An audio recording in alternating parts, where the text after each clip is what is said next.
నమస్తే మేడం. నమస్తే. మేడం మనం జనరల్‌గా ఈ ఇన్‌స్టిట్యూషన్స్ ఉంటూ ఉంటాయి.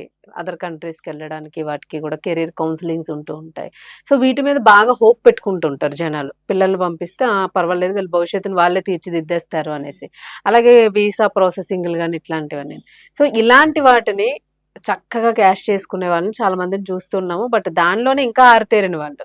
విజయవాడలోని బయటపడ్డ ఫ్లయింగ్ బోర్డర్స్ అనే ఇన్‌స్టిట్యూట్‌కి సంబంధించి. సో, దీని గురించి అసలేంటి అంటే ఆ సౌజన్య అనే మహిళ చాలా సంవత్సరాలుగానే ఫ్యామిలీతో కలిపి ఇది చేస్తున్నారు అని అన్నారు. సో, అక్కడ అసలు ఎలాంటి దందాలు జరుగుతూ ఉన్నాయి? ఇప్పుడు ఎలాంటి ఇబ్బంది పడుతూ ఉన్నారు?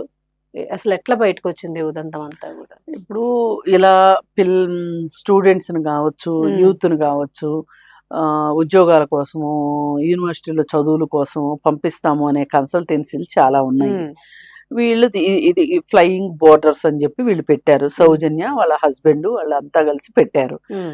అయితే వీళ్ళు ఏమి అడ్వర్టైజ్‌మెంట్ చేశారంటే, మామూలుగా అయితే ఫారిన్ ఎళ్ళాలంటే ఇంగ్లీష్ రావాలి. హ్మ్.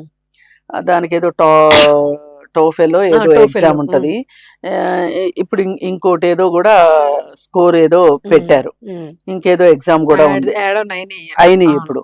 అయితే మీకు ఇంగ్లీష్ రాకపోయినా పర్వాలేదు. మేము మిమ్మల్ని ట్రైన్ చేస్తాము. మిమ్మల్ని అసలు మేము బోర్డర్స్ దాటించేసేస్తాము. మీరింకే ఎగిరిపోవచ్చు. ఉట్టి డబ్బులుంటే చాలు డబ్బులుంటే చాలు ఎగిరిచ్చేస్తారు. ఎగిరిపోవచ్చు. ఇలాంటి కథలన్నీ చెప్పారు. చెప్తే చాలా మంది ఆకర్షితులయ్యి హ్మ్. వీళ్ళకి డబ్బులు కట్టారు. హ్మ్. దాదాపు 300,00,00,000 అని అబ్బా! చెప్తున్నారు. అసలు బోలెడు మంది పుట్టలు పుట్టలుగా బయటకొస్తున్నారు. ఈ ఉదంతం జస్ట్ ఒక 2, 3 రోజులైంది బయటకొచ్చి. అవును. కానీ ఈ ఇన్ని రోజులు తెలియలేదా మేడం? అన్ని కోట్లు కట్టి ఇన్ని సంవత్సరాల నుంచి? ఇప్పుడు ఎవరో ఒకళ్ళు దానికి అంకురార్పణ చేస్తారు. హ్మ్. హ్మ్. వచ్చి బయటకొచ్చి ఫస్ట్ మాట్లాడతారు.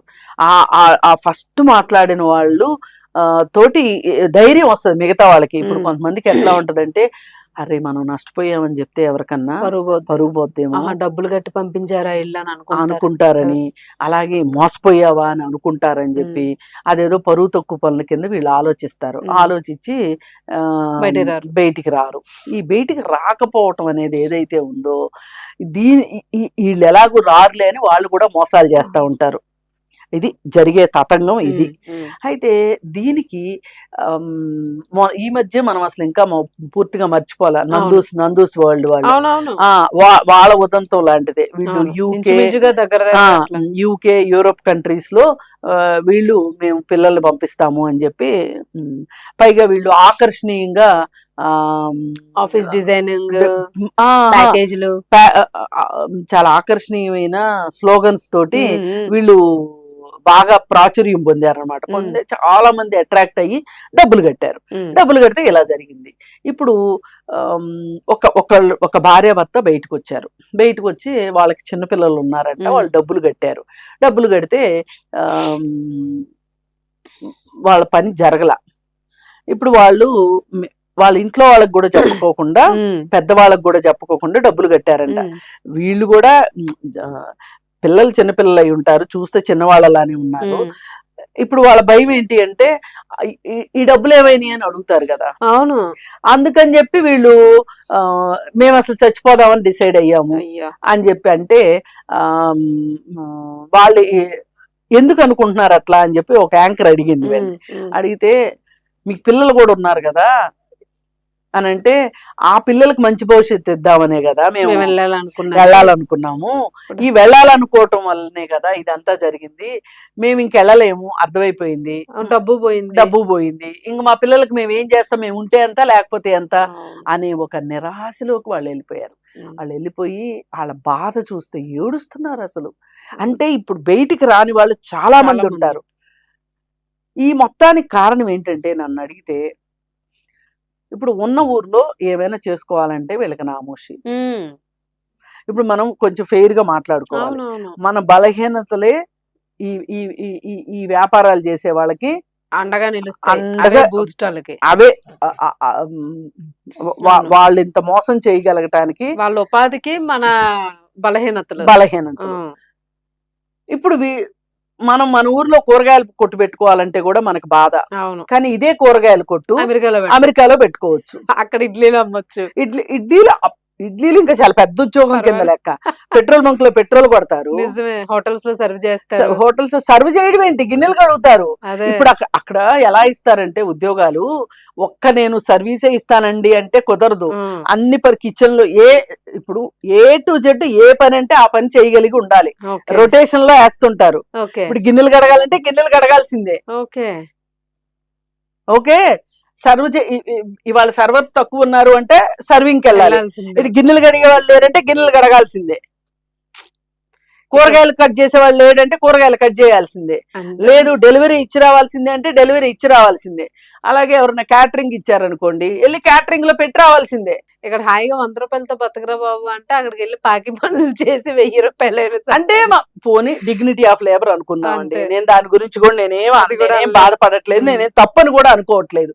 కానీ మిమ్మల్ని ఇలా మోసాలు చేస్తున్నారు కదా, అదే మీరు కొంచెం స్కిల్స్ పెంచుకొని డైరెక్ట్ రాసెళ్ళొచ్చు కదా. ఇప్పుడు మీరు ఇంగ్లీష్ రాకపోయినా పర్వాలేదు అన్నారు, ఆ ఇంగ్లీష్ ఏదో మీరు నేర్చుకుని దానికి కావాల్సిన స్కోర్ మీరు సంపాదించుకున్నారు అనుకోండి, ఈజీగా వెళ్ళొచ్చు కదా.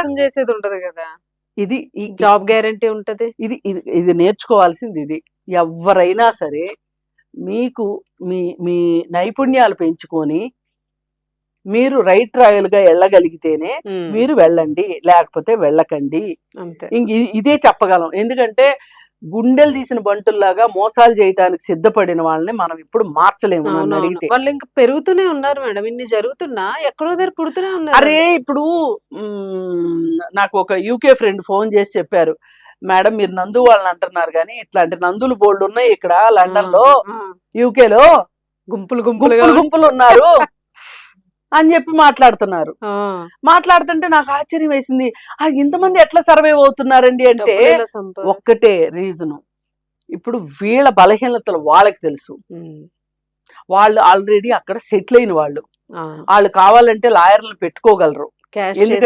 ఎందుకంటే వీళ్ళ దగ్గర నుంచి తీసుకున్న డబ్బులే ఉంటాయి వాళ్ళ దగ్గర, వాళ్ళు ఎట్లయినా బయట పెట్టగలరు. ఇప్పుడు వీళ్ళు ఇరుక్కుపోతే అక్కడి నుంచి రాలేరు. దీనికి ఒకటే సొల్యూషన్ ఏంటంటే, నాకు నందు కేసు మొత్తం చూసిన తర్వాత నాకు అర్థమైంది ఏంటి అంటే, మీకు నిజంగా నైపుణ్యాలు ఉంటే వెళ్ళండి, లేకపోతే వెళ్ళకండి. ఇండియాలో 100 పనులు చేసుకోవచ్చు నన్ను అడిగితే. అసలు సువిశాల భారతదేశం.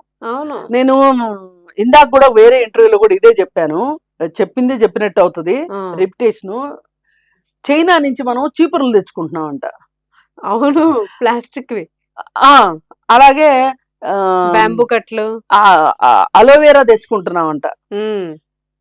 అసలు ఒక ఊర్లో 4 నిరుద్యోగులు కలిసి ప్రతి ఊర్లోనూ బోలెడు ఖాళీ ప్రదేశాలు ఉంటాయి కదా, అలోవేరా అంత వేస్తే ఎదిగిపోతుంది ఇప్పుడు వాళ్ళు ఎడారుల్లో అలోవేరా పండించారు చైనా వాళ్ళు, అందుకే ప్రపంచం మొత్తానికి వాళ్ళు ఎగుమతి చేస్తున్నారు. ఇప్పుడు మన దేశంలో ఎంత నేల ఇంకా అసలు ఉపయోగంలో రాని నేల బోలుడు ఉంది, వాటి మీద బుర్ర పెట్టట్లేదు. సేపు దృష్టి ఎక్కడో ఉంటది మనకు, దూరదృష్టి. అసలు ఇప్పుడు చాలా మంది ముందు చెప్తే ఇంట్లో వాళ్ళు ఒప్పుకోరని చెప్పి ఏదో రకంగా మొబిలైజ్ చేసి క్రెడిట్ కార్డుల మీద అప్పులు తీసుకొని ఇట్లాంటి కన్సల్టెన్సీలు కట్టి వీసా వచ్చాక చెప్దాం అనుకుంటారు తల్లిదండ్రులకి, వీళ్ళు ముందు వెళ్ళొద్దంటారని. అందుకని అసలు ఈ కుప్పిగంతులన్నీ వేయకండి. ఇంకా మీకు కెనడా స్టోరీలు వస్తాయి ఇక నెమ్మదిగా, ఒక్కొక్క స్టోరీ బయటకు వస్తుంది. న్యూజిలాండ్ స్టోరీలు వస్తాయి, ఆస్ట్రేలియా స్టోరీలు వస్తాయి. ఈ స్టోరీలన్నీ వస్తే గాని అసలు ఎంత మంది నష్టపోయారో తెలుస్తుంది. చాలా మంది ఇది మట్టుకు చాలా దారుణం. అసలు వాళ్ళని ఏం చెయ్యాలి అని అంటే, ఈ కన్సల్టెన్సీలు పెట్టిన వాళ్ళని ఇండియాలో వాళ్ళకి ఏమైనా ఆస్తులు ఉంటే ఖచ్చితంగా సీజ్ చేయాల్సిందే. వాళ్ళని అసలు పర్మనెంట్ గా ఇండియా రానికోకుండా చేయాలి. అవును, ఇండియా అయినా రానివ్వకూడదు, అక్కడి నుంచి ఎక్కడికైనా తరిమేయాలి, ఏదో ఒకటి జరగాలి. అవును, లేదు పాపం కదా మేడం, పాపం వాళ్ళు రూపాయి దాచుకోనో లేకపోతే ఏదో అమ్ముకోనో పెట్టుకుంటూ ఉంటారు. ఏమండి, ఈ రకంగా చిన్న స్థలాలు, పొలాలు, బ్యాంక్ డిపాజిట్లు, బంగారాలు తాకట్టు పెట్టి, ఇప్పుడు పైగా బంగారం రేటు పెరిగేసరికి బంగారం అమ్మి మరీ వెళ్తున్నారు, మళ్ళీ బంగారం కొనుక్కోవడం ఎంతసేపు అని. మరి నిజంగా పగటి కల్లో రాత్రి కల్లో నాకు అర్థం కాదు కానీ ఇలా జరుగుతున్నాయి. వీటికి మట్టుకు ప్రభుత్వం కూడా ఆలోచించాలి ఖచ్చితంగా.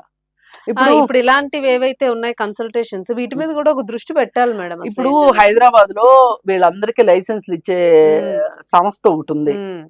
ఆ సంస్థ దగ్గర నుంచి వీళ్ళు ఏం చేస్తారు అంటే లైసెన్స్ తీసుకోవాలి. లైసెన్స్ తీసుకున్నప్పుడు ఏం చేస్తారు, దానికోసం కొన్ని డబ్బులు డిపాజిట్ పెట్టాలి అక్కడ. ఆ డిపాజిట్ పెడితే కనీసం చచ్చినోడి పెళ్లికి వచ్చిందే కట్నం అన్నట్టు వీళ్ళకి ఎంతో కొంత డబ్బులు వస్తాయి. అవును, ఎవరైనా మోసం చేస్తే అట్లీస్ట్ వాటిని సాగ్రిగేట్ చేయడానికైనా ఉంటుంది. ఏదో ఒకటి చేయడానికి ఉంటది. ఏది ఏమైనా ఒకటైతే వాస్తవం, ఎండమావులు వెంట పరిగెట్టినట్టు అవుతుంది. వాళ్ళకేమో శిక్షలు పడట్లేదు, వాళ్ళకి ఆస్తులు బాగానే జమ చేసుకుంటున్నారు. ఇవాళ డబ్బున్నోడిదే రాజ్యం లాగా తయారైంది. అసలు నిరాశ పడకుండా మన దేశంలోనే ఉపాధి ఎత్తుక్కోవడం అంత ఉత్తమం ఇంకోటి లేదు. పదే పదే చెప్పినట్టు అవుతుంది తప్పితే అంతకు మంచి సొల్యూషన్ అయితే కనిపించట్లేదు. Right madam, thank you.